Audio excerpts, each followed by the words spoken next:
Hey everybody, and welcome back to Nerdy Jake's YouTube channel. As always, I'm Nerdy Jake. Today we're going to be reviewing the Star Wars 20th year anniversary Revenge of the Sith Clone Commander Cody action figure. So without further ado, let's get started.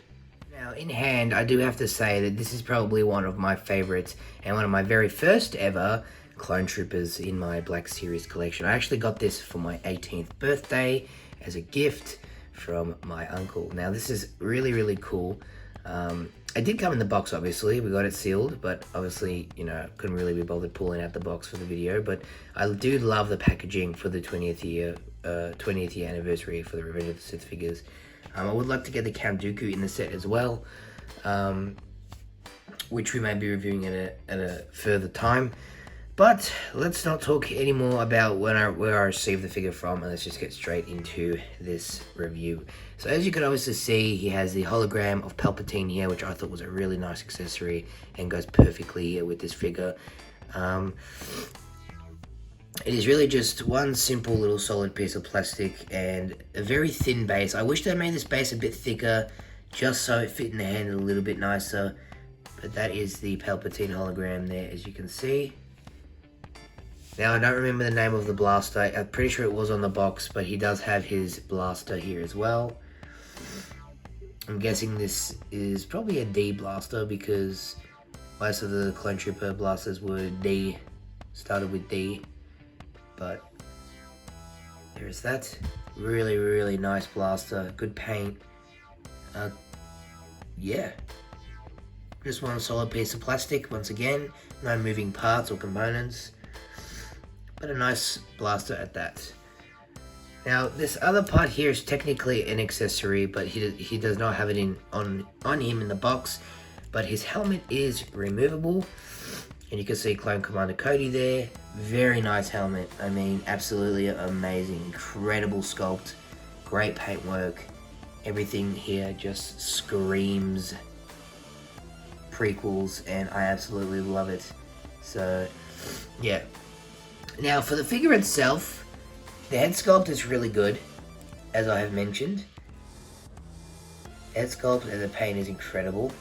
What I do like is that the helmet doesn't actually take any of the paint off the hair, because that does seem to be a big problem with figures that have removable helmets or hats.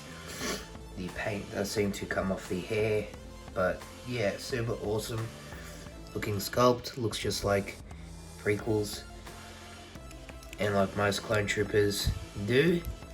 Articulation wise, this figure's actually really well articulated. He has double jointed pinless joints. I'm pretty sure they're pinless, but he does have the double jointed elbows. He has bicep swivel, as well as his shoulders can go out about that high, and this is a nice soft material, so it doesn't actually render the articulation completely at all. And the same thing on the other side. This one's a little bit more stiff. A nice articulation here as well with the double jointed elbows. Hips do pivot out about that far. That's as far as they will go. They do also go out about that far, back about that far, which is a little bit rendered due to the armor here on the thigh. And then, of course, we have the double jointed knees. Are they double jointed? No, actually, no, I'm wrong. They're all single jointed. Okay, so they're all single jointed limbs. I thought that I was under the impression they were double jointed. Would have been nice if they were double jointed, but they are all single jointed limbs. The feet do have some rock. They do go back, they do go forward, and that's about as much mobility that you're going to get from the figure's joints. Most of everything is single jointed, sorry, not double jointed, single jointed, and it is all pinless, which is really nice as well, which makes the articulation look a little more smooth. The upper body basically rotates and has a really nice range of motion here in the upper body of the Clone Trooper, so you can put him in some pretty cool dynamic poses if you really want. But yeah, this is a pretty cool figure. It's got some amazing articulation. Having a look at the back here, does seem to have some sort of power pack here attached to the armor. My only complaint is that this armor is very loose on the body.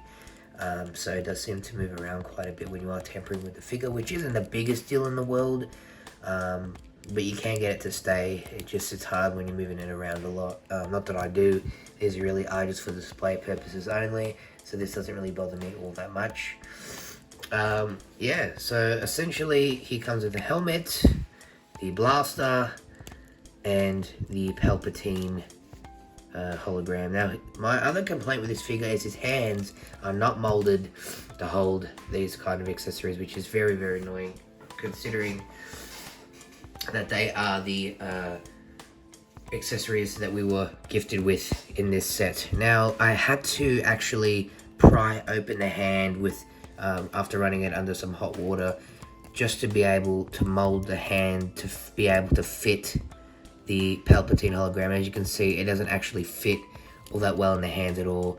You kind of have to distort and kind of mold the hands, you know, I even put that in the wrong direction, to make it fit nicely, which it doesn't really fit the greatest. I mean, you can get it to fit eventually, but it seems to always want to fall out, and it's not in there all that great. It's probably my biggest complaint, especially that a lot of people do probably and will probably display their figure with the Palpatine in hand. All in all, I'd have to give this figure a 9 out of 10. I really do enjoy the paintwork, the sculpting, and the detailing on this figure. It is absolutely incredible and very movie accurate. And I'm really enjoying this Revenge of the Sith line. We may be seeing the Count Dooku from this Revenge of the Sith line very soon, and maybe potentially even the R2-D2 and maybe the Kit Fisto as well. So I think there's a Kit Fisto in this set. I'm not 100% sure, but anyway, all in all, I'll give this figure a 9 out of 10, just simply because the hands aren't really molded all that great for the accessories that it comes with.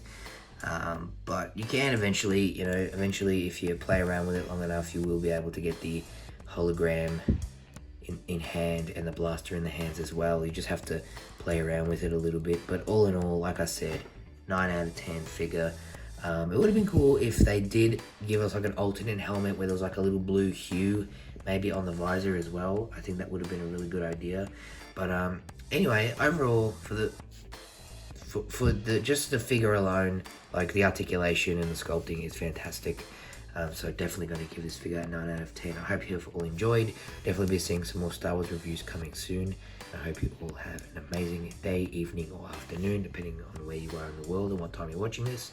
And I hope you all have a fantastic rest of your day.